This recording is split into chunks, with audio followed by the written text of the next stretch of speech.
ಎಲ್ರಿಗೂ ನಮಸ್ಕಾರ. ನಾನಿವತ್ತು ತುಮಕೂರಲ್ಲಿರೋ ಜೂನಿಯರ್ ಕಾಲೇಜ್ ಫೀಲ್ಡಿಗೆ ಬಂದಿದ್ದೀನಿ.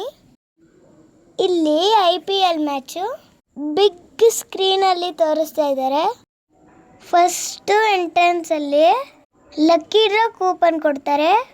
ಅಲ್ಲಿ ಒಂದು ಬಾಕ್ಸ್ ಇರುತ್ತೆ, ಆ ಬಾಕ್ಸೆಲ್ಲ ಕೂಪನ್ನ ಹಾಕಬೇಕು. ಕೂಪನ್ ಹಾಕಿ ಒಳಗೋದ್ವಿ. I will support RCB team, always RCB. ಇಲ್ಲಿ ಮಕ್ಳಿಗೆ ಆಟ ಆಡೋಕ್ಕೆ ಅಂತ ತುಂಬ ಗೇಮ್ಸ್ ಅರೇಂಜ್ ಮಾಡಿದ್ದಾರೆ. One of my favourite game trampoline ಇತ್ತು. ನಾವು ಹೋದಾಗ ಮ್ಯಾಚ್ ಶುರು ಆಗಿತ್ತು ಆಲ್ರೆಡಿ. ಜಾಗ ತುಂಬ ಸ್ಪೇಷಿಯಸ್ ಸಿಗಿದೆ. ಆರಾಮಾಗಿ ಕೂತ್ಕೊಂಡು ಮ್ಯಾಚ್ನ ಎಂಜಾಯ್ ಮಾಡ್ಬೋದು. ನೀವು ಕೂಡ ಮಿಸ್ ಮಾಡಬೇಡಿ. ನಾಳೆ ನಮ್ಮ RCB ಮ್ಯಾಚ್ ಇದೆ. IPL ಫ್ಯಾನ್ ಅಂತ ಟ್ಯಾಗ್ನು ಕೈಗೆ ಹಾಕ್ತಾರೆ. ನೋಡಿ ಎಷ್ಟು ಬಿಗ್ ಸ್ಕ್ರೀನ್ ಕಾಣಿಸ್ತಾ ಇದೆ.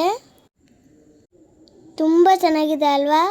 ಇಷ್ಟು ದೊಡ್ಡ ಸ್ಕ್ರೀನಲ್ಲಿ IPL ಮ್ಯಾಚ್ ನೋಡೋದೇ ಒಂದು ಮಜಾ. ಪೇಂಟಿಂಗ್ ಕೂಡ ಇದೆ ಅಲ್ಲಿ. ನಾನು ನನ್ನ ಕಣ್ಣ ಮೇಲೆ RCB ಅಂತ ಬರೆಸ್ಕೊಂಡೆ. ಅರೇಂಜ್ಮೆಂಟ್ಸ್ ಅಂತೂ ತುಂಬ ಚೆನ್ನಾಗಿದೆ. ಯಾರು ಕೂಡ ಈ ಅವಕಾಶನ ಮಿಸ್ ಮಾಡ್ಕೊಬೇಡಿ. ಸ್ನ್ಯಾಕ್ಸ್ ಕೂಡ ಅವೈಲಬಲ್ ಇದೆ. ಸ್ನ್ಯಾಕ್ ತಿನ್ಕೊಂಡು ಮ್ಯಾಚ್ ನೋಡ್ಬೋದು. ಡೀಟೇಲ್ ಬೇಕು ಅಂದರೆ ಕಮೆಂಟ್ ಮಾಡಿ. Thank you. Bye bye.